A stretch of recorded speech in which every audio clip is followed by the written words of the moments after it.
बिस्मिल्लाहिर्रहमानिर्रहीम। अस्सलाम वालेकुम, मैं हुई इकरा सलमान। अच्छा जी, आज तो मेरा दिल कर रहा था कि मैं जो शादियों में पालक गोश्त और चावल बनते हैं ना वो खाऊं, क्योंकि सारा सीज़न सर्दियों का गुजर गया, गर्मियां आ गई हैं, लेकिन मुझे कोई शादी नहीं आई। खैर कोई नहीं, हम खुद ही बना कर खा लेते हैं। जो रेसिपी शेयर करने वाली हूँ ना, यकीन करें देगी पालक गोश्त का टेस्ट आएगा, आप लोग उंगलियां चाट जाओगे। अच्छा, इसको बनाने का ना तरीका थोड़ा सा डिफरेंट है, मुश्किल बिल्कुल नहीं है, बहुत आसान रेसिपी है। डिटेल में एक एक चीज़ के बारे में बताऊंगी। जिन्होंने कभी पालक गोश्त नहीं बनाया वो भी इसको देखकर ना बड़ी आसानी के साथ मज़ेदार पालक गोश्त बना सकेंगे, बल्कि एक्सपर्ट हो जाएंगे बनाने के। चैनल पर नए हैं तो चैनल को जल्दी से सब्सक्राइब कर लीजिएगा और वीडियो को लाइक ज़रूर कर दिया करें। चलें जी, यहाँ पर 1.5 किलो के करीब मैंने पालक ले ली थी। स्टार्टिंग का जो थोड़ा सा हिस्सा था ना वो मैंने काट दिया था, बाकी मैंने इस तरीके से मोटा मोटा पालक को काट लिया है। बहुत ज़्यादा बारीक करने की ज़रूरत नहीं है, रफली सा आपने ना पालक को काट लेना है। उसके बाद एक ट्रिक यहाँ पर आपके लिए है कि अगर आप थोड़ी सी इसके अंदर मेथी ऐड कर देंगे ना पालक में, तो इसका टेस्ट बिल्कुल चेंज हो जाएगा। और आपको मैं बताऊं, जो देगी पालक गोश्त बनाया जाता है ना उसमें भी थोड़ी सी मेथी ऐड की जाती है। आप पता भी करवा सकते हैं इस बारे में, और अगर मुझ पे यकीन है तो ट्रस्ट करके आप डालकर एक दफ़ा देखिएगा, इंशाल्लाह कमाल बन जाएगी रेसिपी। मेथी को भी इसी तरीके से आपने स्टार्टिंग से काट के फेंक देना है, और बाकी आपने रफली इसको मोटा मोटा सा ना काट लेना है। ये यहाँ पर कट चुकी है, अब हम इसे वॉश करेंगे। वॉश करने का तरीका बहुत अहम है।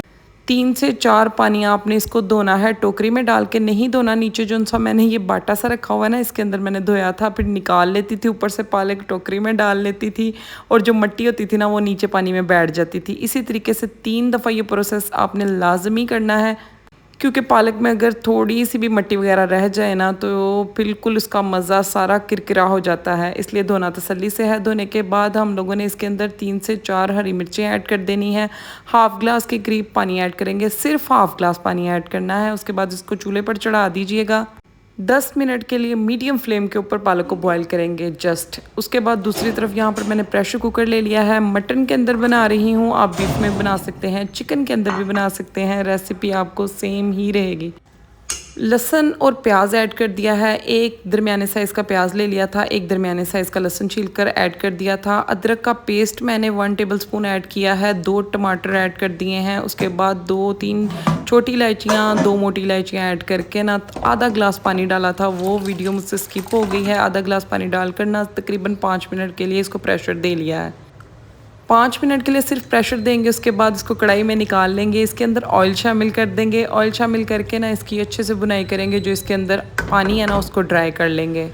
दूसरी तरफ यहाँ पर मैं आपको पालक की कंडीशन भी दिखा दूँ। ये देखें, मैंने सिर्फ आधा ग्लास पानी ऐड किया था और यहाँ पर इतना सारा पानी जो पालक ने छोड़ दिया है वो भी आ चुका है।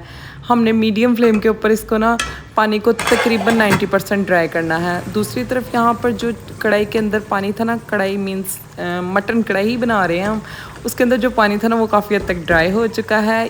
अब इस स्टेज पर आकर ना आप लोगों ने इसके अंदर दही ऐड करना है। मेरे पास ना दही इस तरह पुदीने वाला था, धनिया पुदीने वाला था, मैंने वही ऐड कर दिया है, क्योंकि दही लाजमी जाता है और मेरे पास कोई भी नहीं था जो मुझे दही ला कर दे सकता, तो मैंने धनिया और पुदीने वाला ही ऐड कर दिया है।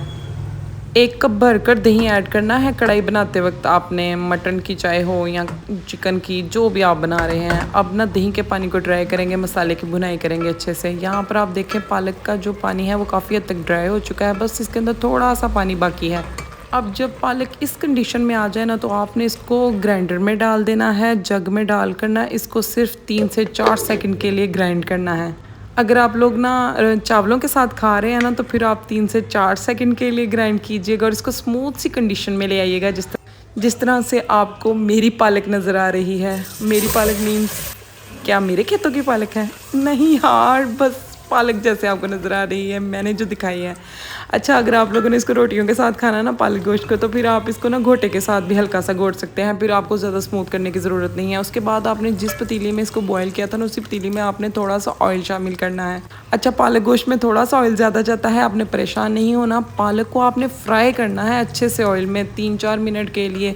इससे क्या होगा, पालक के अंदर ना एक अजीब सी स्मेल होती है, वो ख़त्म हो जाती है और बड़ा ही मज़े का इसका जो फ्राई होने के बाद टेस्ट आता है। कड़वापन या ये वो कुछ भी नहीं आता इसके अंदर।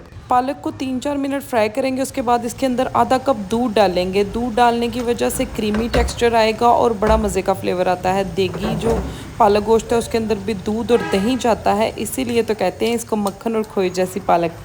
पालक को दूध के साथ 3-4 मिनट के लिए पकाएंगे और यहाँ पर जो हमने मटन का कोरमा बनाया था ना, वो बिल्कुल रेडी है, ऑयल सेपरेट हो चुका था। अब इसके अंदर हम पालक को ऐड कर देंगे और अच्छे से हिलाते हुए ना इसको आपने मिक्स कर लेना है।